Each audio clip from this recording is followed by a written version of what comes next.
राज्यात पहिलीपासून हिंदीची सक्ती करण्यात आली। स्वच्छ शब्दात सांगतो, आम्ही खपवून घेणार नाही, असा इशारा आता मनसे अध्यक्ष राज ठाकरेंनी सरकारला दिला आहे। दक्षिण भारतात देखील हिंदी सक्ती करणार का, असा सवाल राज ठाकरेंनी आता सरकारला उपस्थित केलेला आहे। दरम्यान या संदर्भात मनसे अध्यक्ष राज ठाकरे यांनी नेमकी काय पोस्ट केलेली आहे आपण पाहूयात। राज्य शालेय अभ्यासक्रम आराखडा 2024 नुसार महाराष्ट्रात पहिलीपासूनच हिंदी ही भाषा अनिवार्य करण्यात आली। मी स्वच्छ शब्दात सांगतो की ही सक्ती महाराष्ट्र नवनिर्माण सेना खपवून घेणार नाही। सरकारचं सध्या जे सर्वत्र हिंदीकरण करण्याचे प्रयत्न सुरू आहेत, तर या राज्यात आम्ही यशस्वी होऊ देणार नाही। हिंदी ही काही राष्ट्रभाषा नाही, ती देशातील इतर भाषांसारखी एक राज्यभाषा आहे। ती महाराष्ट्रात का म्हणून पहिलीपासून शिकायची?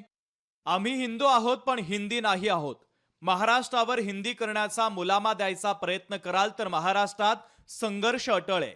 येणाऱ्या आगामी निवडणुकांमध्ये मराठी विरुद्ध मराठीतर असा संघर्ष घडून स्वतःचा फायदा काढून घेण्यासाठी हा सगळा अट्टहास सुरू आहे। या राज्यातील मराठीतर भाषिकांनी पण सरकारचा हा डाव समजून घ्यावा। त्यांना तुमची माथी भडकवून स्वतःची राजकीय पोळी भाजून घ्यायची आहे। बरं, हिंदी भाषेची सक्ती महाराष्ट्रातच का? ही अशी हिंदीची सक्ती दक्षिणेच्या राज्यात कराल का? आणि करून तर बघा, तिथली सरकारच पेटून उठतील।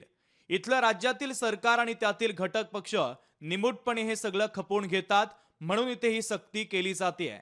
बाकीच्यांचं आम्हाला माहीत नाही आणि आम्हाला देणं घेणं पण नाही, पण महाराष्ट्र नवनिर्माण सेना हे खपवून घेणार नाही। आणि हो, महाराष्ट्रातील इतर राजकीय पक्षांना जर थोडं जरी मराठी भाषेबद्दल प्रेम असेल तर ते देखील याला विरोध करतील।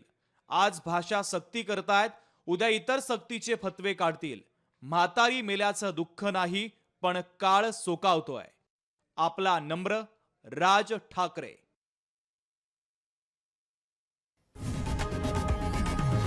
लोकशाही मराठी ऐका, पहा, जागरूक रहा।